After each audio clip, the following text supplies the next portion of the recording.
wabarakatuh. Selanjutnya kita akan memasuki sesi pengujian. Kami beritahukan waktu untuk tanya jawab dari setiap penguji disediakan kurang lebih selama 10 menit, meliputi pertanyaan dan jawaban. Kesempatan pertama kami persilahkan Profesor Dr. Cece Sobarna untuk mengajukan pertanyaan dan bantahan. Dipersilahkan. Baik, terima kasih pimpinan sidang. Assalamualaikum warahmatullahi wabarakatuh. Waalaikumsalam warahmatullahi wabarakatuh. Ya, Saudara Porpedus, yang pertama saya menyampaikan apresiasi ya pada Anda bahwa pada hari ini Anda sudah berada di forum yang sangat membanggakan semua orang. Yang kedua, riset Anda sangat menarik. Ya. Anda telah berhasil mengurai hal-hal yang rumit dalam hal kebahasaan ya, terkait dengan berbagai produk hukum.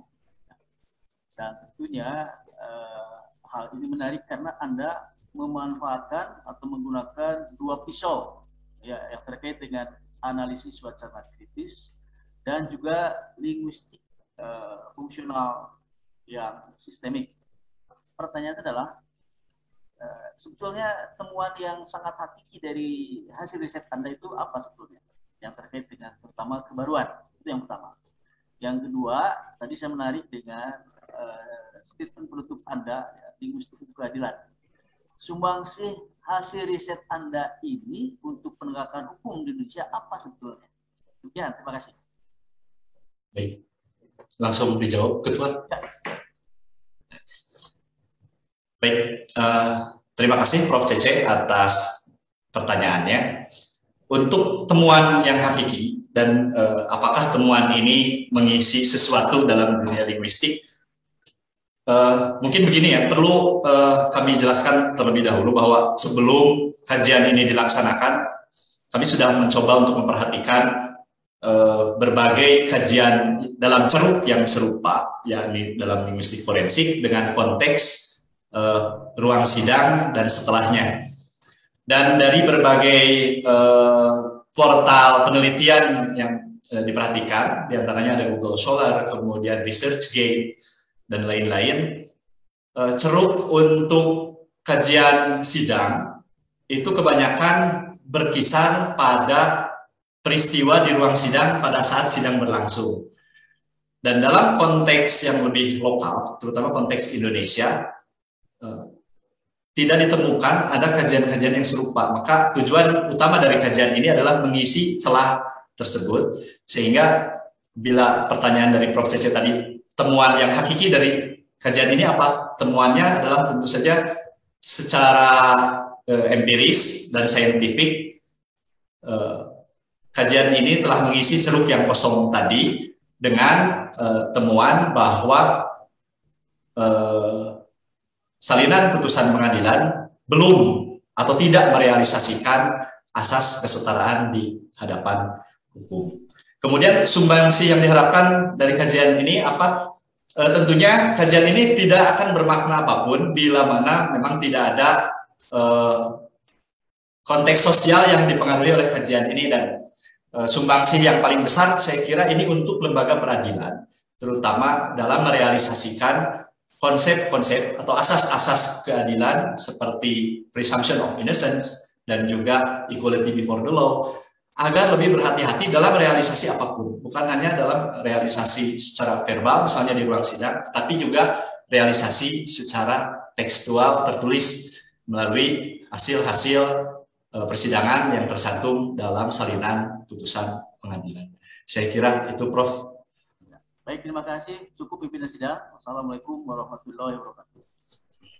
Waalaikumsalam warahmatullahi wabarakatuh. Terima kasih Prof. Cece. Selanjutnya kami persilakan Dr. Wawan Gunawan untuk mengajukan pertanyaan dan bantahan. Terima kasih Pak Ketua Sidang atas waktunya, kurang lebih 10 menit diberi waktu untuk berinteraksi dengan Promovendus. Pertama-tama seperti Prof. Cece sampaikan, saya juga ingin menyampaikan apresiasi yang cukup tinggi pada Promovendus atas pekerjaan yang luar biasa yang sudah dilakukan. Pertama, sudah mengakomodasi beberapa masukan dari tim penguji dan tim promotor, sehingga membuat disertasinya lebih berkualitas. Dan mungkin juga didorong oleh kualitas diri yang semakin meningkat, terbukti dengan jumlah dukungan dari teman, relatif, keluarga pada acara ini. Ada 128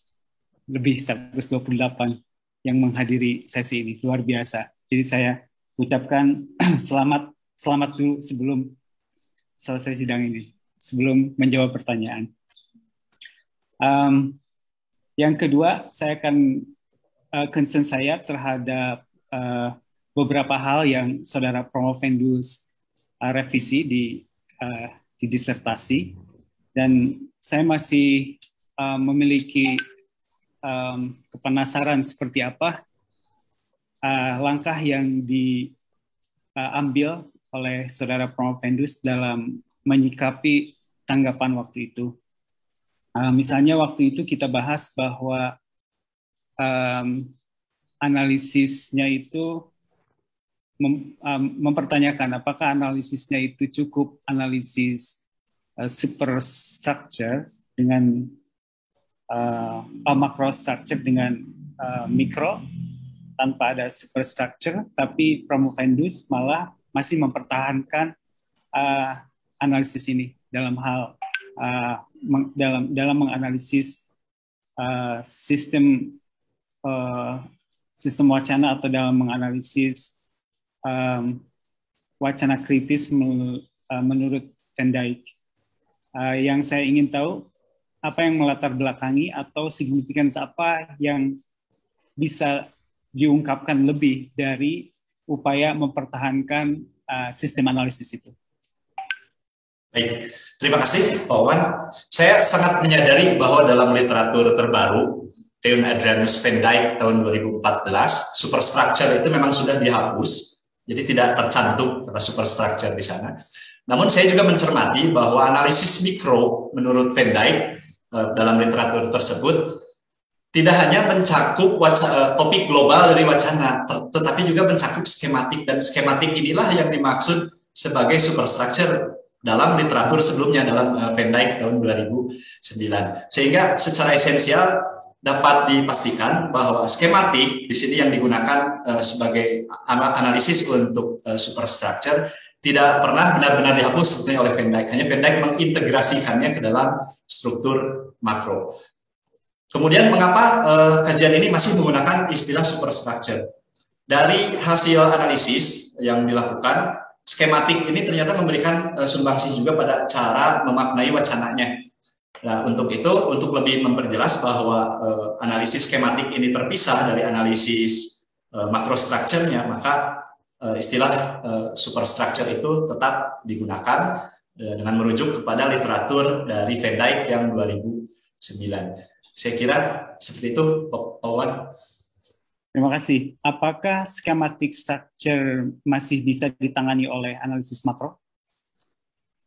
Kalau diperhatikan, analisis makro itu mengemukakan topik global. Sementara untuk skematik, kita akan memperhatikan bagaimana alur dari narasi sejak awal sampai dengan akhir. Dan ini adalah dua hal yang berbeda kalau menurut Van Dijk 2009. Jadi menurut Van Dijk sendiri ini dua hal yang berbeda, dan ini sebetulnya diulas kembali dalam literatur yang 2014 itu, hanya bahwa dua-duanya diintegrasikan dalam satu struktur yang sama, yaitu struktur makro. Baik. Mengapa tidak melihat bahwa makro dan mikro itu disatukan, diintegrasikan, sehingga nanti akan muncul schematic structure? Atau ada hal lain yang bisa diambil dari upaya itu? Jadi yang pertama, bahwa setiap bagian dalam analisis Van Dijk ini adalah bagian yang integral. Karena ini integral, jadi setiap bagian ini adalah dia memberikan sumbangsi sendiri terhadap hasil analisisnya. Oleh karena itu, struktur makro dan struktur mikro dalam kajian ini ditampilkan secara terpisah untuk menunjukkan bagaimana setiap bagian bekerja dalam memberikan makna terhadap wacananya. Seperti itu, Pak Wan. Apakah ada gagasan untuk memberitahu pembaca, penganut Van Dijk, yang merujuk pada Pendaik tahun 2015 bahwa dari kajian ini implikasinya adalah menginformasikan bahwa superstructure masih diperlukan. Baik, pada bab 4 di bagian yang mengemukakan analisis superstructure dan juga sebelumnya pada bab 3 dikemukakan pula bahwa menurut literatur terbaru yang Van Dijk 2014 itu memang istilah superstructure sudah tidak digunakan dan di situ kajian ini juga menyertakan alasannya mengapa itu masih digunakan. Baik, terima kasih atas jawabannya, Saudara Pramopendus. Saya ingin menggarisbawahi apa yang tadi disampaikan di PowerPoint tentang satu contoh, misalnya terdakwa BY ya tadi dan saksi insinyur BTP alias AK. Satu memakai gelar, satu tidak karena unsur kesetaraan itu dalam sistem pengadilan.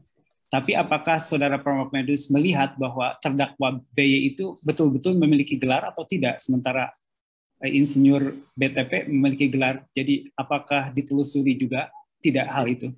Ya, sudah ditelusuri bahwa ternyata BY ini adalah lulusan master dari sebuah universitas di Amerika Serikat. Kemudian BTP ini memang dia juga lulusan magister dari sebuah universitas di Kota Jakarta. Ini sebetulnya kasus yang sangat terkenal ya, BY melawan BTP ini. Tapi untuk alasan etik saya tidak akan sebutkan nama lengkapnya. Jadi di sana mengapa misalnya hanya korban yang disebutkan dengan gelar akademik insinyur BTP gitu.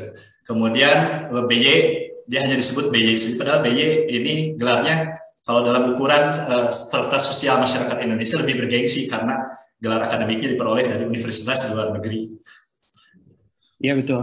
Jadi itu tampaknya kasus menarik yang saya lihat juga di data Saudara Pramopendus dari unsur kesetaraan, karena di situ ada konteks budaya yang melatar belakangi dan ada konteks situasi yang memungkinkan pernyataan itu muncul.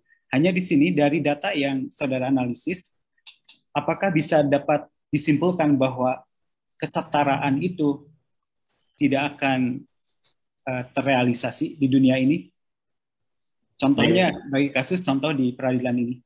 Seperti apa konteks sosial merangkum konsep kesetaraan itu? Baik. Dari hasil analisis dan juga elaborasi terhadap data yang telah dilakukan dalam kajian ini, secara pribadi saya berpendapat bahwa ada interferensi personal yang sangat besar pada diri penyusun salinan putusan pengadilan. Jadi dalam hal ini, selama penyusun salinannya itu adalah manusia, maka dia akan selalu memiliki kecenderungan untuk memihak kepada salah satu pihak. Akan tetapi, yang juga di-highlight atau digarisbawahi dalam kajian ini adalah sebagai sebuah sistem, lembaga peradilan tentunya sudah harus mulai mengantisipasi hal-hal semacam ini agar interferensi personal itu tidak banyak memengaruhi produk-produk yang dikeluarkan, jadi tidak kentara. Baik, jadi satu lagi, jadi kesetaraan itu secara tegas bisa diwujudkan tidak? Kalau menurut kajian ini juga beberapa pilot studi yang telah saya lakukan sebelum kajian ini, tidak pernah ada yang namanya kesetaraan itu. Dan saya kira ini karena kecenderungan kemanusiaan, bahwa manusia akan senantiasa berpihak walaupun berusaha untuk netral. Dan dalam hal ini sebagai sistem, nah ini yang perlu dikemukakan mungkin, sebagai sistem lembaga peradilan seharusnya mulai memperhitungkan hal ini sehingga dalam pedoman, misalnya pedoman penyusunan salinan putusan yang dirilis oleh Mahkamah Agung seperti pedoman nomor 9 tahun 2017 itu, diberikan diktum-diktum yang dapat membuat penyusun salinan meminimalkan kecenderungan tersebut. Jadi saya kira itu poin. Jadi kalau secara personal saya menganggap bahwa tidak akan pernah ada yang namanya kesetaraan itu. Baik, terima kasih. Hampir 10 menit, tapi satu pertanyaan lagi, hanya keingintahuan saya, mengapa Pramopendus itu sangat giat mengkaji kasus-kasus forensik? Apakah ke depan ingin menjadi konsultan di Bareskrim? Baik. Saya memiliki ketertarikan yang besar pada dunia linguistik secara umum, saya kira. Dan dalam 8 tahun terakhir, memang saya lebih banyak membaca kajian-kajian yang berkenaan dengan forensik dan juga kajian-kajian yang berkenaan dengan budaya. Jadi ini lebih kepada preferensi pribadi saya mungkin dalam dunia linguistik saat ini. Dan untuk tujuan ke depan, saya juga tidak tahu. Hari ini saya duduk di sini di hadapan bapak-bapak penguji, di hadapan pimpinan sidang yang terhormat, adalah takdir dari Allah Subhanahu wa Ta'ala. Dan kita tidak pernah tahu takdir kita di masa yang akan datang. Saya kira itu, Pak Wan. Terima kasih Saudara Prof. Endus atas jawabannya. Terima kasih Bapak pimpinan sidang. Sudah cukup dari saya. Baik, terima kasih Pak Dr. Wawan.